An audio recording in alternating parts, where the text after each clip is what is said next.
everybody who cares to. Is this yours? Yeah, this one's mine. Yeah. So you're all I'm all connected. set. Yeah. Do you need? Are you plugging something in? Hey. No, Good to see you. I think I need to. This one's the one to use here. I know, but I want to. Hello, hello. This thing's been bumping everybody's head. Hello, hello. Does this work? Oh, okay. I am a tech person to come. We got it to work. We don't know how, so we'll just. Yes. I think we just have to yell at it and be like a rock star.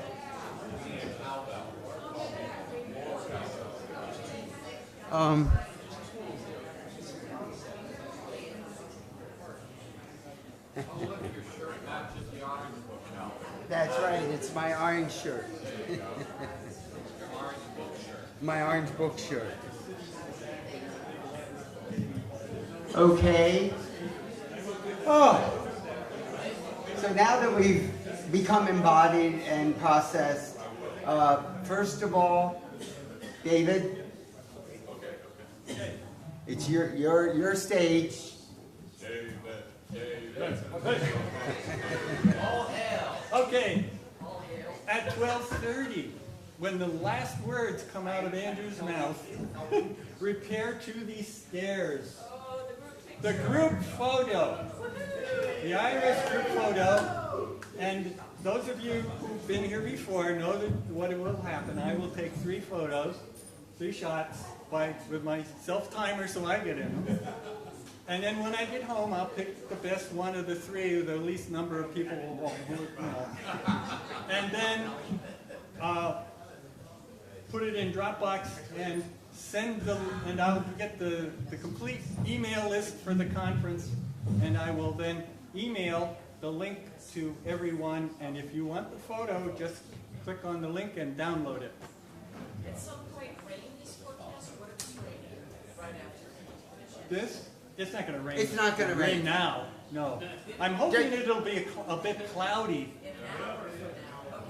Yeah, our intention is that it won't rain, and so our intentions are getting The strong. forecast is like if there's rain, it'll start tomorrow.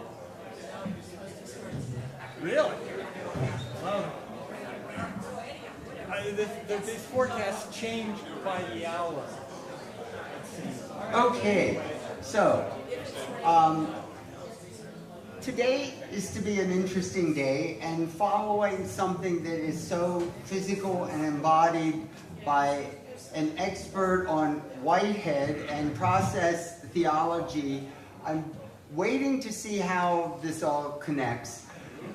The next speaker, Andrew Davis, officially is the director for the Center for Process Studies at Claremont, right?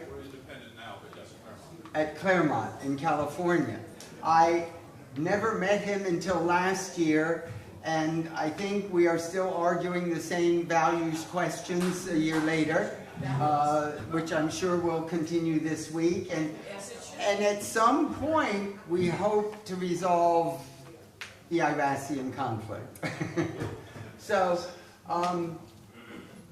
just welcome to Andrew. Make sure you have a chance to talk with him informally. He just has an incredible wealth of knowledge. And I took one of his courses online on Whitehead, and he was able to make Whitehead not only understandable, but enjoyable enough for me to get some of his books that were very enlightening. So, thank you.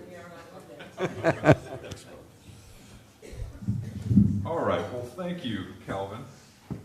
I'm going to use this mic and stand to the side here. It's great to be back on Star Island. So this is my 2nd year.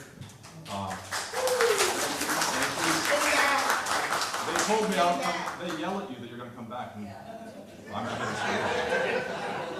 And I hope to come back next year, too. Now, I know there's a lot of interest in Whitehead, in process philosophy and process theology. Some of you don't know what that is. We're going to try to, at least in the first part of the talk, lay out some themes about Whitehead and his vision.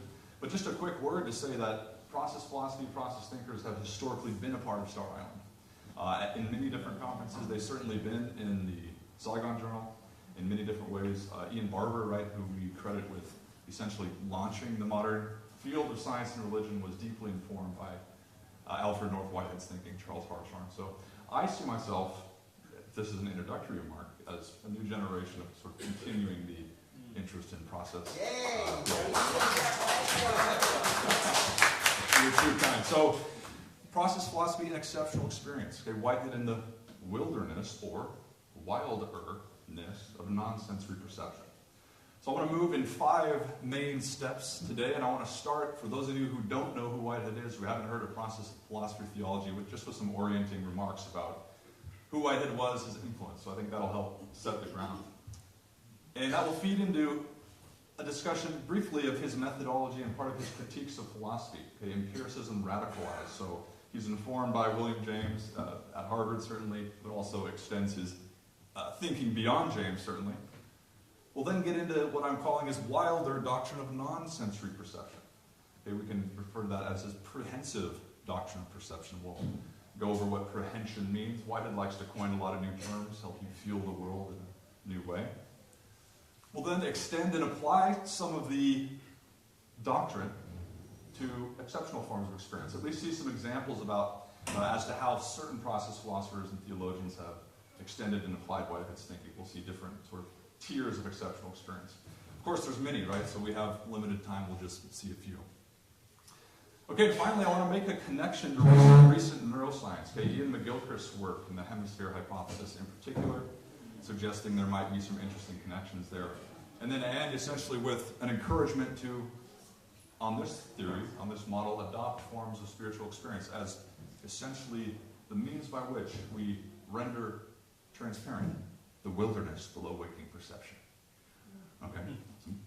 It's a lot to get through. I hope you'll keep with me. We'll keep on pace. Okay? So first to Alfred North Whitehead, okay, the great British mathematician and philosopher, born 1861 in Ramsgate, the Isle of Thanet in Kent, England. Now, if you consult biographical material on Whitehead's life, you'll often find that his life is divided into 3 main scholarly periods. You might think of them as periods of emphasis or periods of productivity. So the first is at Trinity College, Cambridge, in England, 1884 to 1910, in which Whitehead is first and foremost a mathematician, dealing with all varieties of problems in mathematics. Of particular note in this period is his 10-year collaboration with Bertrand Russell, his student for a time, and then colleague, and that collaboration was on Principia Mathematica, the 3 volumes of Principia Mathematica, which, in short, tried to give a logical foundation to mathematics. Now, we're not going to talk about that, thankfully. If you want to hear more about it, I would suggest you guys talk to Lenny here, who is, maybe with a few others, deeply entrenched in the mathematical world. I'd only ask if it was successful. They didn't think it was successful. Yeah, neither did Gödel, right?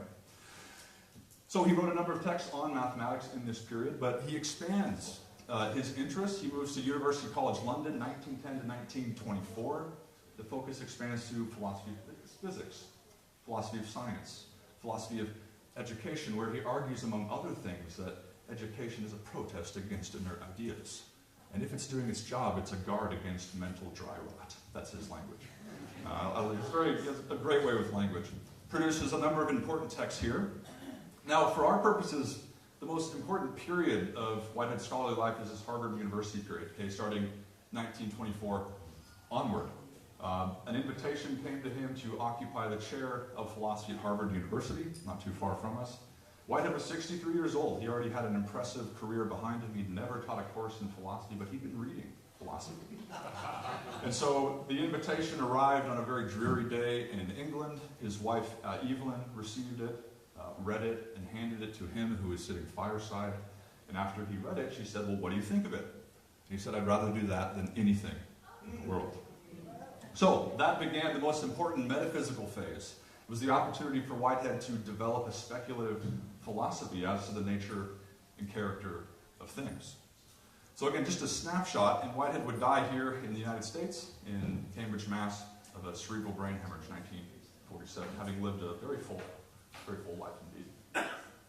I mentioned Russell. Russell says in England, Whitehead was regarded only as a mathematician, and it was left to America to discover him as a philosopher. I think he's only partly right in that, right? It's not as if America made Whitehead a philosopher, that was in him. But it's certainly the case that if you look through American philosophical lineage, tradition, intellectual history, Whitehead's name is an important part of that. in a way that's not so much the case, say, in the British world. As far as I'm concerned, we're happy to accept him as a realm. The Harvard period was extremely productive. Okay, here's an example of a trifecta: science to the modern world, process and reality, adventures of ideas, all of which, he says, are an endeavor to express a way of understanding the nature of things and to point out how that way of understanding is illustrated by human experience. But of course, these weren't the only texts of the Harvard period. There's Religion in the Making, a slim but powerful text. There's Symbolism, its meaning and effect, the aims of education, the function of reason, modes of thought, and essays in science and philosophy, again, published just before its death in 1947. So a rich, very productive set of literature. When compiled, if you were to download it, you'd see the world in a new way, right? Again, as he suggested here in the statement, this constitutes the set of literature, a new way of understanding the nature and the character of things. In other words, a metaphysics, okay? A new metaphysics. Now we could pause for a moment and ask, well, why do we need a metaphysics, a new metaphysics? Okay, Whitehead is writing in the 1920s, and what he saw very poignantly is that the development of modern science, coming from physics to physiology to developmental biology to psychology, was showing that a reductive, mechanistic, materialistic metaphysics associated with what he calls a scientific materialism was inadequate, right? The findings of sciences had outrun our theoretical shackles. And he saw this as a problem. The progress of science has now reached a turning point. The old foundations of scientific thought are becoming unintelligible. So what were the old foundations? Well, let's hear from Whitehead himself. He says, there persists throughout the whole period of fixed scientific cosmology, which presupposes the ultimate fact of an irreducible brute matter, or material, spread throughout space in a flux of configurations. In itself, such a material is senseless, valueless, purposeless. It just does what it does do, following a fixed routine imposed by external relations which do not spring from the nature of its being. It's this assumption that he calls scientific materialism. Also, it's an assumption which he says, I shall challenge as being entirely unsuited to the scientific situation at which we have now arrived. Remember, this is 1925, 100 years ago. In many ways, we're still dealing with presuppositions of this metaphysical kind of character. But what we see him doing here is waving goodbye to scientific materialism. He wants to promote something in its place. So similarly, we'll see him say hello to what he calls an organic realism, or a philosophy of organism. So notice again some of the contrasts here. He says, in the language of physical science, the change from materialism to organic realism, as the term he's using, is the displacement of the notion of static stuff by the notion of fluent energy. Such energy has the structure of action and flow and is inconceivable apart from such structure. What has vanished from the field of ultimate scientific conceptions is the notion of vacuous material existence with passive endurance. Yes, some things can be explained that way, but the concept is useless, he says, as an ultimate notion in science and in cosmology. Again, we'll have a lot of important quotes here. So Whitehead is representing a transition in our thinking in a deep and abiding sense. There's any number of transitions we might point to ideologically. I want to just give two. Again, we're introducing Whitehead's thought here. So one way to think about the transition that's happening here is from mechanism to organism, right? Is the universe more akin to a determined machine made of independent bits of dead matter that are only externally related? Or is it much more like a growing organism, okay, that exhibits living relational interdependence, where relationality is deep rather than merely just shallow? Of course, we could compare and contrast these different notions, but this transition is important for the process community. Another way to put it is the transition from a substance-oriented philosophy to a process philosophy. So this is a debate that goes all the way back in the history of metaphysics. Is the world fundamentally made of noun-like entities that are, again, exhibit discrete individuality, that are externally related? Or is the world made up of verb-like entities, happenings, occasions, that show active relations, where relationality, again, is part and parcel of who they are and not just a secondary byproduct? Now, the trend of philosophy largely took the path of a substance philosophy. But elements of process were always there. So Parmenides, in a sense, and Democritus, the atomist, Heraclitus, all things flow. Right, so Whitehead sees himself as a part of the tradition of Heraclitus. part of what it means to be a process thinker is to see these points on the right side as taking priority, right? Not ridding ourselves of these notions on the left, but seeing them as secondary. What is primary is the verb-like nature of reality. So these transitions that I'm suggesting have influenced a whole host of literature in the last 100 years that's been inspired by Whitehead's thought, from ecological theology to Whitehead's thinking at the foundation of environmental ethics and philosophy in the 70s, to philosophy of religion, to quantum mechanics, to process cosmology, cosmological themes, to theoretical biology, to education, to economics, to politics and political philosophy. So it's a wide swath of literature that's drawing from the insights Whitehead has offered. Yeah, take a picture if you need to. Happy to recommend these texts and others to you. We'll be seeing several as we proceed today. So these texts emerge from modern schools of thought that are known as process philosophy and process theology, right? And they take their roots from Whitehead's vision. They're adapting it, they're expanding it, they're taking it into new avenues. Phase one, okay, so that's a few introductory comments. Things will get a little bit more complicated as we go on. We doing okay so far? Ready? Got our seatbelts on. All right. So if we've seen a little bit about Whitehead, let's jump into at least a few comments about his methodology and critique. There's a lot of critiques of philosophy. Now, this is not Whitehead, this is, anybody? James. William James. Okay, so Whitehead was a great admirer of James. He stood in his tradition of radical empiricism. James was at Harvard before Whitehead got there, and Whitehead saw the significance of living in the shadow of James, right? In a deep way. He called him an adorable genius. Why? Because he never let go of stubborn and irreducible facts of human experience, right? This is part of that radical empirical method. So, as James states, to be radical, an empiricism must neither admit into its constructions any element that's not directly experienced, nor exclude any element that is directly experienced. So Whitehead shares a deeply empirical method with James. They both protest against systems that dismiss experience, systems that refuse to take the whole of experience into account. Now, when he says nothing can be omitted here experientially, he really means it. We're going to see a great quote to that effect in just a moment. But it's worth pausing for a moment and raising the question, what is so damn special about human experience, right? Aren't we bordering dangerously on anthropo-something, as I like to call it? Anthropocentrism, anthropomorphism. There's all sorts of anthros that go out. Okay, and that's a legitimate concern. The answer from a Whiteheadian perspective is no. Okay, and the reason is because human experience is an exemplification rather than an exception to the nature and character of this universe and what it's doing. Right? You're a natural expression of deeper rhythms that go all the way down and presumably all the way up. It's a false dichotomy then, he says, to think of nature and man, or nature and humanity. Okay? Mankind is that factor in nature which exhibits in its most intense form the plasticity of nature. Moreover, he says, any doctrine which refuses to place human experience outside nature must find in descriptions of human experience factors relevant to less specialized natural occurrences. As long as we're willing to say that human experience is an expression of nature, there is a continuum of experience in nature in some way. And there's a wonderful sense of continuity that is expressed in Whitehead's thinking. And even belonging, for example.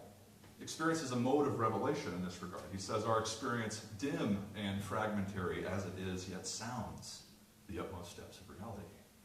Right? So the sense of belonging here experientially. And it's for this reason, okay, that nothing can be omitted. And so I'll turn to his great statement to this effect. He says nothing can be omitted in this radically empirical method. Okay, experience drunk, sober, sleeping, waking, drowsy, wide awake, self-conscious, self-forgetful, intellectual, physical, religious, skeptical. These are all things you've been feeling the last few days. Some of you even the drunk one. Okay?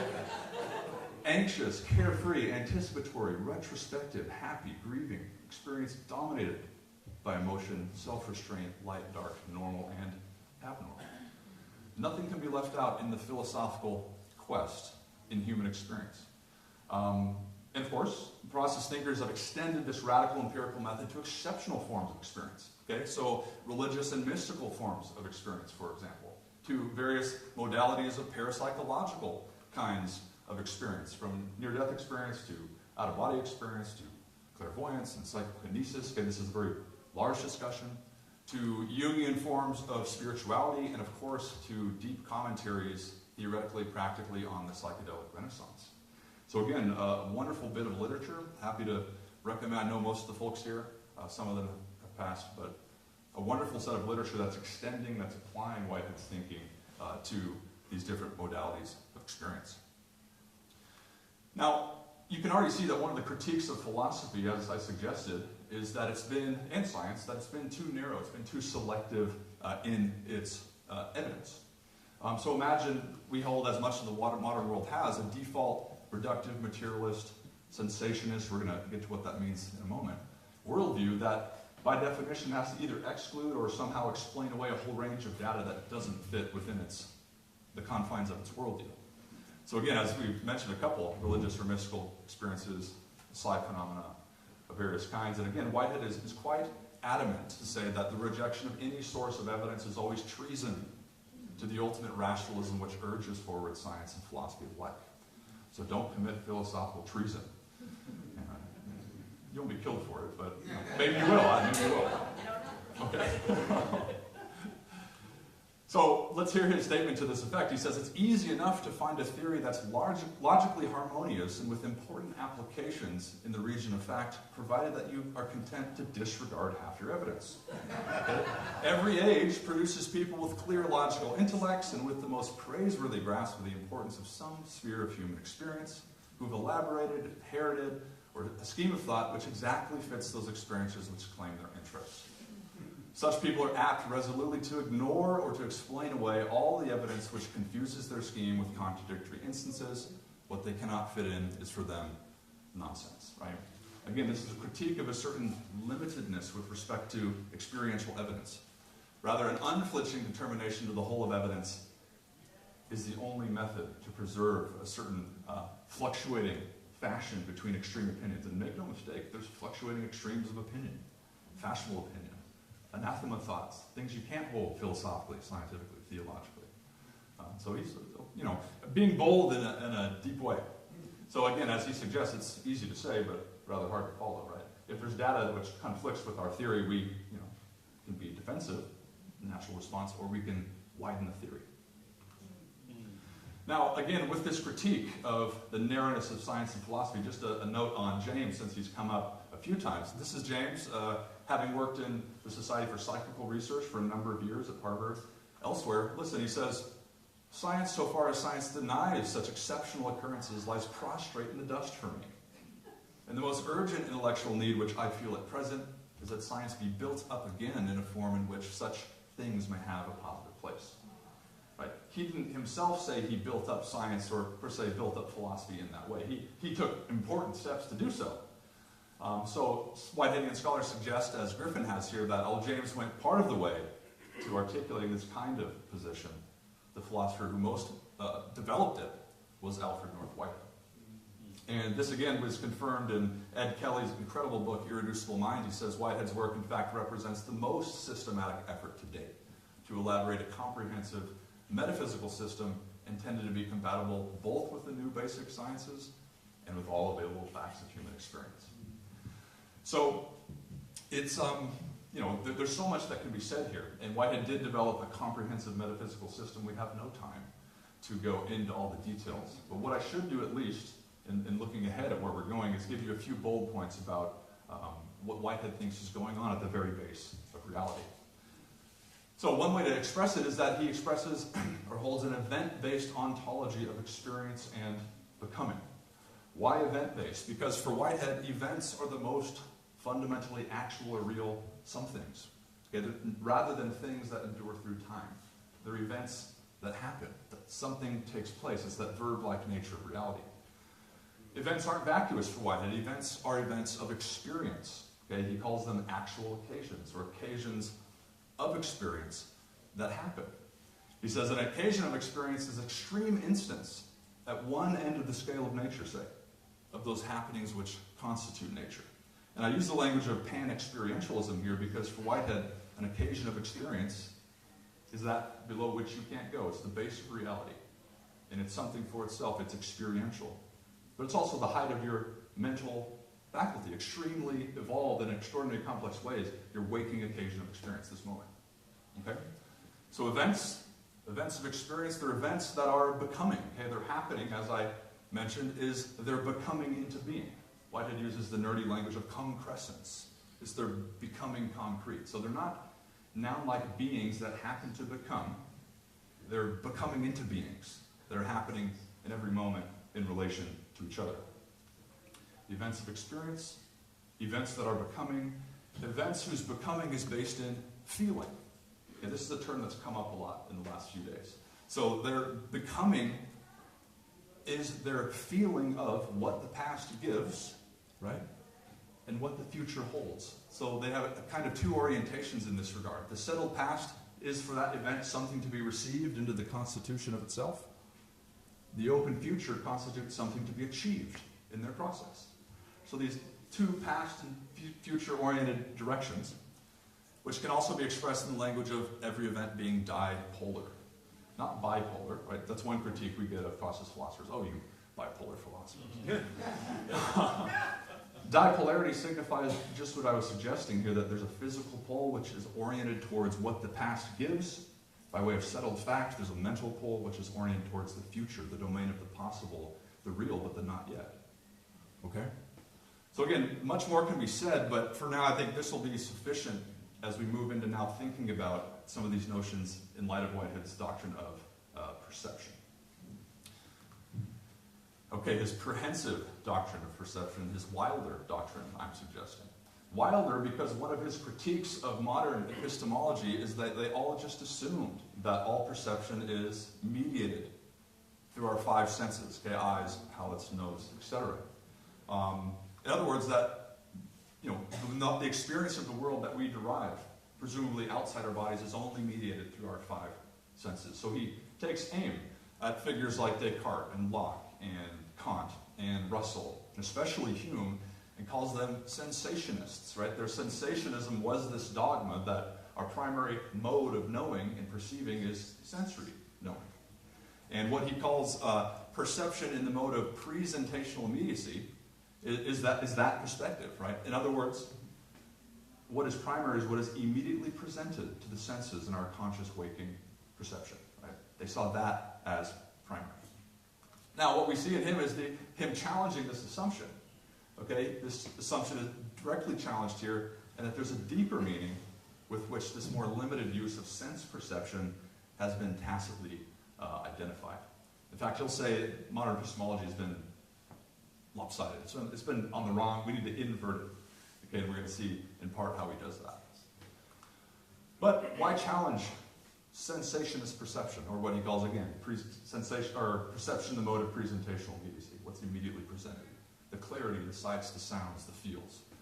Okay, this is a huge discussion. I'll just suggest a few things. On the one hand, it creates a whole bunch of philosophical and scientific problems. There's a massive literature on this that suggests that this notion that if we only derive knowledge or perception through our senses, there's a lot of assumptions that we cannot justify, but we actually need to for philosophy and for science. So, for example, it's been said that sensationist perception can't justify the reality of an external world. That seems to be a problem. Okay? Can't justify the reality of the past, and therefore time. Or the reality of causation and induction, also a problem. The reality of some sort of mathematical objectivity, perhaps, a kind of Platonic realism. The reality of logic. The reality of moral objectivity, a kind of Platonic moral realism in some way. Again, there's a lot that can be said about that. My quarrel, Whitehead says, with modern epistemology concerns its exclusive stress upon sense perception. Pure sense perception does not provide the data for its own interpretation. He would go on to say that science, if based on pure sense perception, is bankrupt. He's a scientist. That's important that we base science on a foundation that is coherent. We can argue about this. A lot has been written, just a few indications. Okay, another reason we should challenge it is because it ignores important evidence to the contrary. Again, note Whitehead saying, if we discover such instances of non-sensuous perception, the tacit identification of perception with sense perception must be a fatal error, barring the advance of systematic metaphysics. Of course, the follow-up question is, well, can we find instances of non-sensuous perception? And Whitehead's answer is, yes, we can. And importantly, they're thoroughly mundane in nature. The reason that's important is because one might say, oh, you're just trying to justify extraordinary, exceptional forms of experience, right? There might be a bias in here. But Whitehead wasn't. It just so happens that if we find examples of non-sensuous perception on a mundane level, as it were, that also has important implications for thinking about other modes of perception in a more extraordinary way, right? So you could extend that. So 2 examples I'd like to share with you. Whitehead speaks of the non-sensory perception of our own body. This is going to connect with our previous presentation. And the non-sensory perception of our own immediate past on Whitehead's scheme. Okay? So first, the non-sensory perception of our body. So consider the fact that when you're out on the deck, you're seeing the beauty of the water, the clarity of the day, you're not seeing your eyes. You're seeing in and with them, right? Or when you smell eggs this morning, right? You're not smelling your nose. You're smelling in and with your nose. And when you hear the sounds of the gulls and all the dong and the, out there in the water, you're not hearing your ears, you're hearing in and with them, right? So here's Griffin. Our awareness of our body's causal efficacy for our experience is due to our non-sensory perception. This perception is obviously not a form of sensory perception. I do not see my eyes or hear my ears. My capacity to enjoy sights and sounds through my eyes and ears depends upon my more basic perception of my body through which I receive information these sensory organs have brought in from the world beyond my body. My most direct perception of my body, furthermore, is not my perception of these organs, but my perception of my brain. Whitehead would add, common sense, physical theory, and physiological theory combine to point out a historic route of inheritance.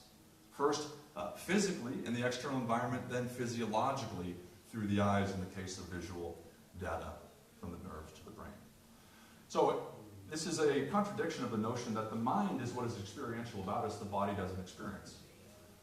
Whitehead would remind you, your body is geography. It's the most intimate part of the world that you know.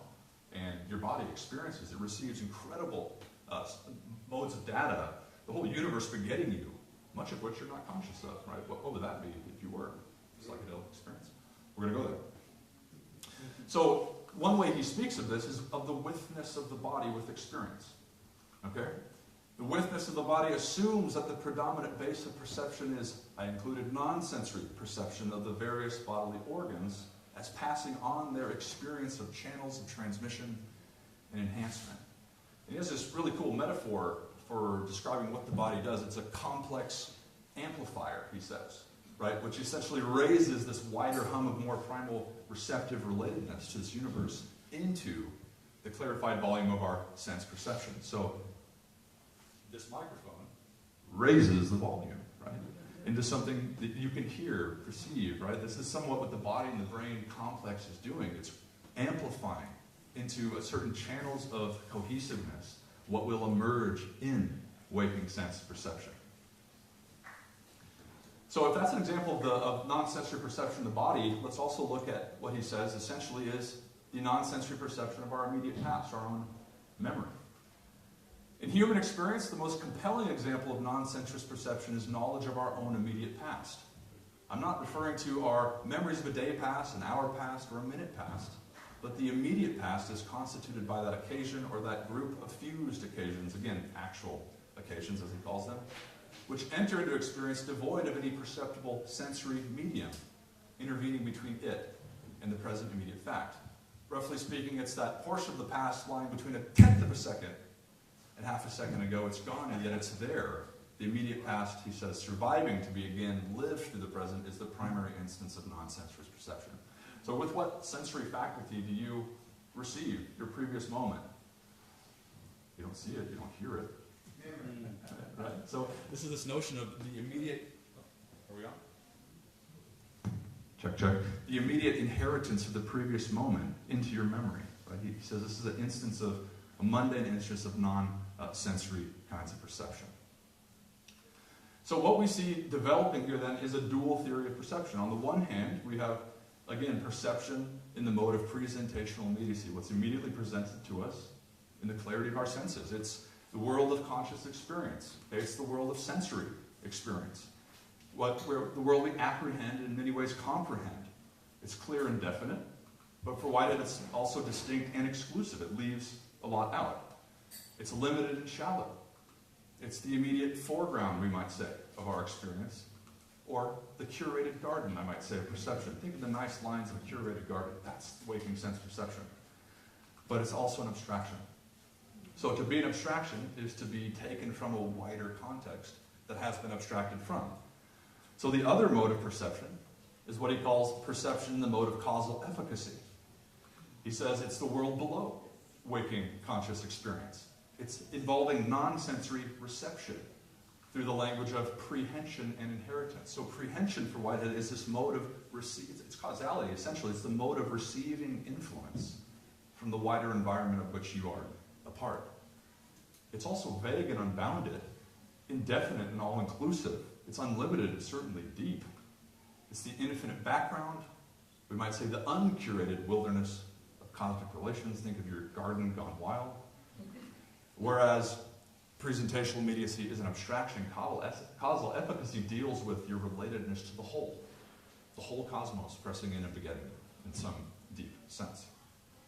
Now, one way to understand this is to return to Russell, who has a great recollection. He says, Whitehead said to me once, you think the world is what it looks like in fine weather at noonday, right? Presentational immediacy. Whereas, Whitehead says, I think of what it seems like in early morning when one first wakes from deep sleep. So have you ever had a nice nap after lunch, maybe on the island, and you're emerging out of the depth of that sleep, and it's like it's like this wild experience of sense data and sounds, and you're not quite clear. It's the universe begetting you in this strange amorphous way, but you emerge into waking clarity. Okay, Whitehead's saying that wider deepness of that relational sleep is going to be more fundamental. Let's picture this. Here is the iceberg of perception. Okay? Yeah, fitting for the environment here. Although, yeah, we don't have icebergs. Do we? I mean, in the winter? Haven't been here in winter. Presentational immediacy. Okay? Here's the fineness of noonday that Russell was talking about. The clarity, the sights of the wind, the sounds. But all around, waking conscious perception, deep below, is the wilderness of causal efficacy. Whitehead calls it the transcendent universe of other things, with characters, he says, mysteriously molding our own natures, and with a depth which is the root of the pathos which haunts the world. He's a very poetic thinker. In other words, this is the wilderness, the wilderness below waking perception. I think it's interesting to ask, well, what is down here? God? Other spiritual beings or entities? Dimensions? Infinitudes of Platonic-like rational, moral, and aesthetic truths? Maybe other things? It's one way to picture it. Again, notice how Whitehead is making the distinction between these modes of perception. One part of our experience is handy and definite in our consciousness. Also, it's easy to produce at will. The other type is vague, haunting, unimaginable. The former type, for all its decorative sense experience, is barren. It displays a world concealed under an adventitious show, the show of our own bodily production. The latter is heavy with the contact of things gone by, which lay their grip on our immediate selves. This latter type, causal efficacy, is the experience dominating the primitive living organisms. It is heavy primitive experience. The former type, presentational immediacy, is the superficial product of complexity, of subtlety, halting at the present and indulging in a manageable self-enjoyment derived from the immediacy of the show of things. So I hope you're beginning to see the contrast here that Whitehead is making between causal efficacy and presentational immediacy.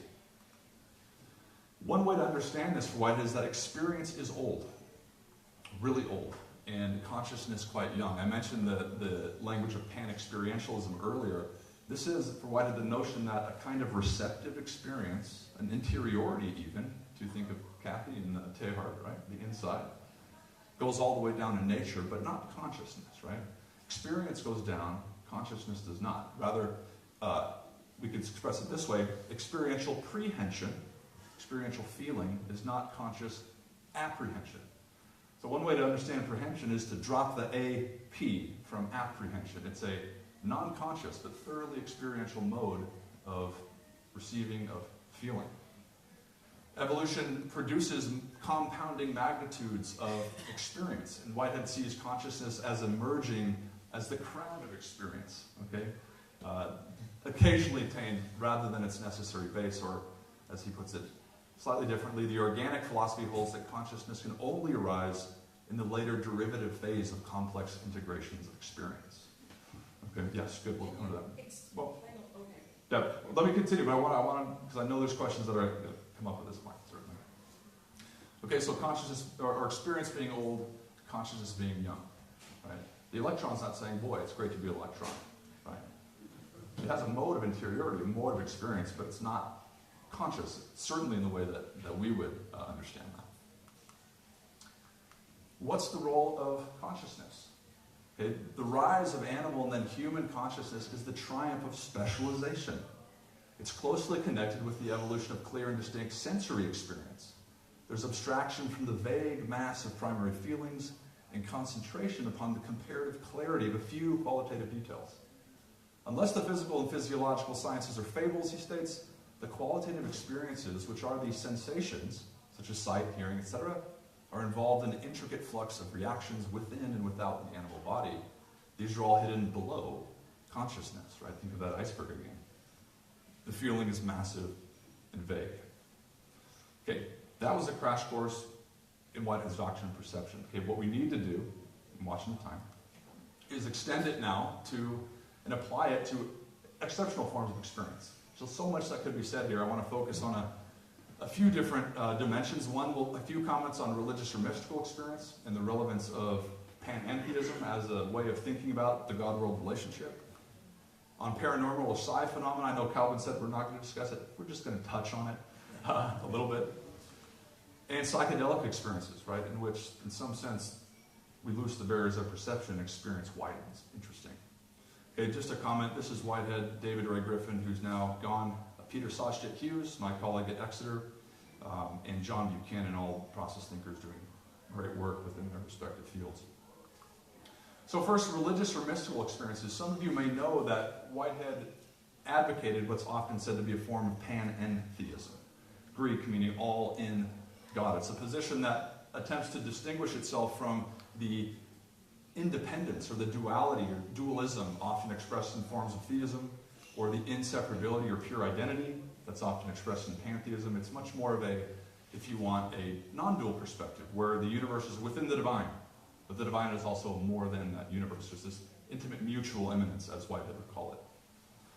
Now, just a word, we don't have time to go into this, but Whitehead didn't think God was just some arbitrary add-on. He wasn't doing this to appease theologians or appease religious folks. He actually thought God was required, thought God belonged for both rational and empirical reasons. So, again, much more could be said. Rationally, God is for Whitehead the proper solvent of a whole host of metaphysical riddles that he thinks really confront us in a universe such as ours. Okay, riddles of possibility, of value, okay, of order, novelty, etc. A lot has been written on this. But experientially, as a radical empiricist, he can't discount the fact, and of course he knew, that religious experience is a pervasive historical fact, right? In its more mundane form, certainly, the intuitions of holiness, the sacred value, and arguably in its more extraordinary forms as well. So again, notice how Griffin describes this panentheistic position as being a conducive framework for understanding this pervasive fact, it seems, of religious types of experience. Great book here. He says, according to Whitehead's prehensive doctrine of perception, which both supports and presupposes pan-experientialism, we directly perceive other actualities, all of which are occasions of experience. We most directly perceive them not through our sensory organs, rather we directly prehend them in a non-sensory manner, as when I directly prehend my brain cells and my past occasion of experience. According to the panentheistic view of reality, we are related to God somewhat like our brain cells are related to us. We are therefore directly prehending God all the time, just as our brain cells are directly prehending us. I rather like this analogy that we're related to God somewhat like our cells are related to us. And it's interesting. Here's a comparison. Anybody want to name what's on the right here? Cosmic web. Well, these are the neuronal connections of the brain. This is the cosmic web. Okay? Interesting. Whose brain are we in, right? Okay, continue with Griffin. Our prehensions of God, like our prehension of our brain cells, are prehensions in the mode of causal efficacy, and hence are not ordinarily illuminated by consciousness. In certain extraordinary moments, however, our prehensions of God can rise to the level of consciousness, and after such moments we say we've had a religious experience, an experience of God, or an experience of the holy. Okay, hang with him a little further. What was extraordinary, he says, about these moments was not that we perceived God. We're doing that all the time. What was extraordinary was only that this perception with its form of holiness rose to the level of consciousness. On this basis, we can see that theistic religious experience can involve a direct experience of a holy actuality, in whom we live and move and have our being. He's quoting Acts there. And on this basis, in turn, we can understand why human beings always and everywhere give testimony to a distinctive type of experience that we call religious experience. Much more needs to be said on all of this. Okay, I'm just giving you a few examples. Psi phenomena. Okay, just a few comments on telepathy, life after death. Now, I mentioned Whitehead's admiration of James. We don't know how much Whitehead was involved in psychical research. It seems not much. His colleagues were. He certainly knew of those discussions. Some relevant comments. Remember, prehension is this non-sensory form of feeling. It's causality. It's your receptive causality of the wider universe in relation to you. And there's he calls it physical prehension, the way in which you allow data from the settled past into your waking experience, and mental prehension, the way in which you evaluate the possible as something to be achieved. So telepathy involves action or feeling at a distance, right? In this case, feeling the conceptual feeling of another. And arguably, this is happening all the time at mundane levels in ways that we're not quite aware. And Whitehead seems to suggest knowledge of evidence, he says, for peculiar instances of telepathy. Again, the evidence has grown quite a bit since his time. Has anybody listened to the telepathy tapes? A couple of you extraordinary, right? Very, very, very interesting. If there's a case that we can discern a mundane level, say, of mind-to-mind connection, then it's not that hard to extend that to a global level, right? To say that there could be, in principle, mind-to-mind connection or prehension of the reality of God. Again, in more mundane moments, because I think intuitions of value, holiness, and sacred can be linked to the reality of one's conception of God, or certainly more extraordinary moments. John Buchanan says, Whitehead's philosophy describes a fundamental mode of non-sensory perception that gives direct access to all past events.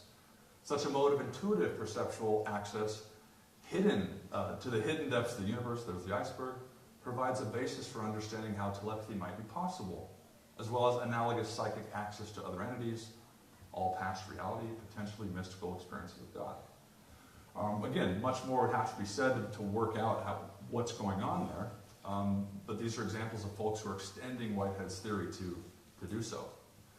Again, he suggested some openness to this. He says we should allow for the possibility that we can detect in ourselves direct aspects of the mentalities of higher organisms. So, obviously what he means, they're higher than the human, presumably, right? The claim that the cognition of alien mentalities, I don't think he means E.T., that was last conference. Great. But perhaps other mentalities, the claim that the cognition of these mentalities is necessarily by means of inference from sense perception, again, is what he's getting at, is wholly unwarranted. When we think of higher organisms, some use the language of spiritual beings, spiritual entities. Whitehead was skeptical of this, but notice, he says a belief in purely spiritual beings means, on this metaphysical theory, that there are routes of mentality in respect to which associated mental routes are negligible or entirely absent. He's open to it. Notice what he says following it. His metaphysical theory is entirely neutral on the question of immortality or on the existence of purely spiritual beings other than God. But there's no reason why such a question should not be decided on more special evidence. He provided that it's trustworthy, right? So this is a certain existential openness to this phenomenon. Now, somebody like David Griffin has dove into, excuse me, exceptional forms of experience, NDEs, OBEs, and has concluded, I think rightly, that some of this data is trustworthy, right? Provided that it's trustworthy, you should allow your theory to expand rather than close down. Now, there's a lot of hacks out there. We all know this. We know some of them, right? Even if 80% or 90% of the data is untrustworthy, doesn't mean you can exclude the 10 or 20% because you don't like it, right? Your theory needs to be able to fit the data. Even William James, right? All it takes to show that all crows are not black is one white crow. And Griffin would say white crows are abounding, right? Interesting. And what about psychedelic forms of experience? Again, I've loved the presentations. We've seen some data. We haven't seen too much theory right behind it. But just to say that we're familiar with the language of the psychedelic renaissance. Process philosophers have been very much involved in this.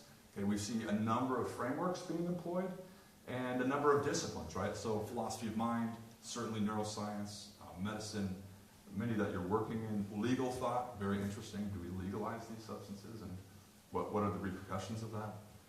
So this is just to say that drawing upon Whitehead, process thinkers have really been involved in this, and I want to give you at least one example before moving to our final phase.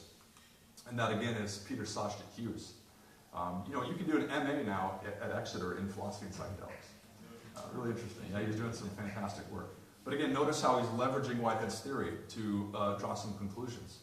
He says Whitehead already allows for the amplification via perception in the mode of causal efficacy.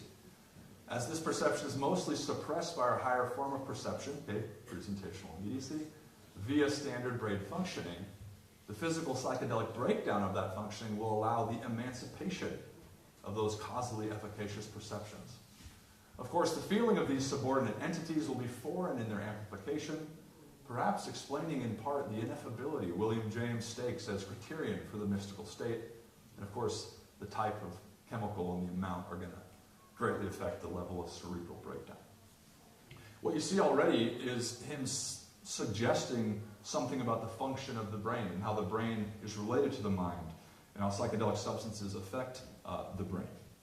So the final level that we're going to traverse here is a connection to neuroscience. Say a little bit about not only Ian McGilchrist's work, because I think he's been an important advocate in some way of a process framework, but also the question of the mind-brain relation. That theory and data seem to suggest that we're not dealing with pure identity between mind and brain. We're dealing with a kind of non-dualistic interactionism, and there's different ways of expressing that. And then I'll end saying that on this model, again, spiritual practice is something that allows you to tune in to a certain frequency, a certain channel, to descend in a way, to render transparent that wilderness below the waking perception, the peak of that iceberg. So, are some of you familiar with McGilchrist's work, just by show of hands? Okay, great. So McGilchrist has argued voraciously and at length, and it's not just the popular, psychology things of a number of decades ago, right? There's untold thousands of pages of resources that are worth looking at if you are skeptical of this theory. Here's an inadequate summary, okay? The left hemisphere focuses on the parts, okay, the details, the fragments, static categories and concepts, attention, logic, intellect. It manipulates and uses the world, okay? And it does so through grasping, achieving, organizing. It can be rigid and overly analytical, and it prioritizes certainty. Left hemisphere.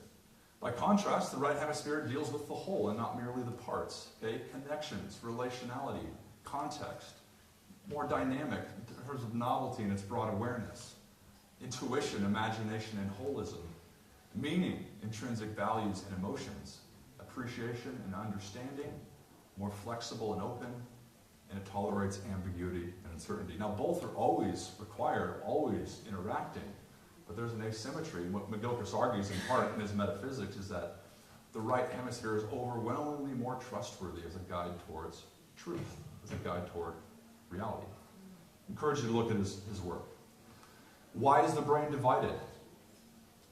Interesting. Okay, here's his response, at least in part. Every animal, in order to survive, has to solve a conundrum. how to eat without being eaten. Okay, you need the attentive here and now awareness to get what you're trying to eat. You need the broad awareness to not be eaten in the process. Okay? The need to sustain two incompatible takes on the world simultaneously explains, I believe, and there's no significant competing theory, the extraordinary fact that the brain is so deeply divided. Since the two halves have different roles, it makes sense that they are not mirror images of each other. Every single creature's nervous system that we have studied is asymmetrical in nature, and where there is an identifiable brain, it has this bipartite structure. Fascinating. Okay, here is an evolutionary argument essentially for why we have duality in the brain. And I'm sure it's correct, but I wonder, and if this would take more work, whether we can draw a connection, a deeper metaphysical connection between the duality of Whitehead's theory of perception as perhaps a physical manifestation in the duality of the brain, the left and right hemispheres. I point you just to a resource, David Roy, can Whitehead's philosophy provide an adequate theoretical foundation for today's neuroscience? In part, what he shows, and not just him, is that there are very strong descriptive resonances between the way McGilchrist describes the orientations of the left and right hemisphere and the way Whitehead describes the way in which presentational immediacy and causal efficacy, again, these sensory and non-sensory modes of perception are related. Okay, much work has to be done. Maybe I'll try to do it eventually. But it's like, I say this to encourage somebody else to know. What is the relationship between consciousness and the brain? Okay, and we're heading towards the end here. I love the way McGilchrist gives us a three-part approach. Okay, one would be emission, the theory of emission. The brain emits consciousness like a steam engine emits smoke. Right? This would be the reductive materialistic perspective. The mind is simply what the brain does. Okay, we haven't proven that by any means, by the way. Right? Although this is the default metaphysical, fashionable opinion. Emission. Another would be the theory of transmission. Okay? The brain transmits consciousness somewhat like a radio signal. It's tuning in to a certain frequency. It's tuning into a particular channel, rendering that channel clear. Like think of the radio, the static of a radio that you find into a station of clarity. Emission, transmission. There's also the permission theory. Okay, that the brain acts to permit consciousness through filtering or limiting out a whole host of other data, letting some in, right? Some might say this is sort of like the valve that Huxley was talked about last night. Okay, so generally speaking, process thinkers are not reductive materialists. Their position on this question is between transmission and permission, and they like to hammer out the details. McGilchrist, for example. I suggest that the function of the brain is to create by means of permission. In other words, by acting as a kind of filter. This includes the idea of transmission, but adds a further element. Consciousness can be sculpted. By saying no to something, it enables others to stand forward into being, as Michelangelo's hand causes David to come into being by a process of discarding stone from the formless block and allowing other stone to remain. It's a nice image, isn't it? Permission. David Griffin, somewhat similar. I suggest the function of the brain with regard to perception is to give us rather clear and distinct sensory perceptions with sufficient intensity to rise to consciousness so that we can be conscious of certain dominant aspects of the physical world around us. A side effect of this is that most non-sensory perceptions are blocked out. Right? Again, a limiting or kind of filtering sort of function. John Buchanan, just the third example, uses the analogy of radio. Again, I think this one kind of works as well. He says, from a Whiteheadian perspective, the technology of the radio may be a more apt metaphor for the psyche than the workings of a computer, given how the body/mind acts as a receiver, amplifier, and transmitter of wave pulses of feeling information. For process philosophy, the entire past universe can broadly be conceived as the depth unconscious of each new occasion of experience. The human body-brain functions as an amplifier for selective bandwidths of past feeling, thereby making certain sense-related data a dominant channel for the events of the psyche. Okay, so the radio, this is somewhat of a transmit, but also permit, that you can be allowed in here, way of thinking. What does the data of exceptional experience suggest? Again, this is a massive discussion. I'll just indicate that some psychedelic studies have suggested that when brain activity reduces, consciousness or experience expands. Now, that's very interesting. That's an inverse correlation between the reduction of brain activity and the increase of experience, suggesting that part of the brain's function is to limit a wider totality of experience into something cohesive and manageable. Right? We're not conscious of the whole universe pressing in on us, but maybe psychedelics allow us to be more conscious of that fact. There's extraordinary accounts of near-death experience. Some of you in this room probably have had a near-death experience, where if the brain produces the mind, this should not be possible, where EEG shows zero brain activity, and yet people come back, provided you trust them, with extraordinary kinds of experience. Again, this is suggestive of a certain relationship, that the function of the brain is limitation, transmission in some way. And of course, there's various ancient and modern forms of spiritual practice which are meant to induce forms of experience that suggest, at least to their adherents, that you're much more than your brain. Okay? And your brain is far less than you. Finally, let me just make a comment on, at least on this theory, on this model, the necessity of spiritual practice. So what is it? Again, we could say a lot about that. There are practices, I'd say, that allow us to tune in to the deeper channels of cosmic relationality that sustain us. It's one way to speak of it. There are disciplines which have the effect of rendering, again, more transparent the depths below our waking perception. Or methods, simply, by which we intuit the sacramental realms of guidance, of wisdom and compassion that shine through the nature of things. And make no mistake, for Whitehead, for process thinkers, these realms are not a fiction, but we're not always conscious of them.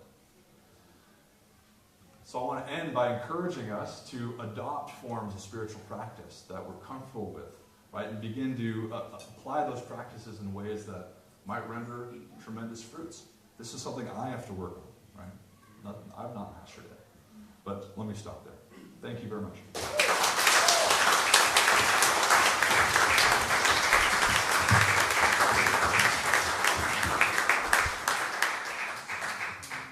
We're a little over time here.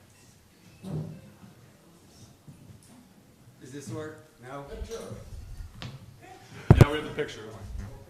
Well, you did it, and I don't know how you did it. That was remarkable. Can we take a couple comments? You're going to have to speak loud, and then he'll be here for further. If you want to come up here.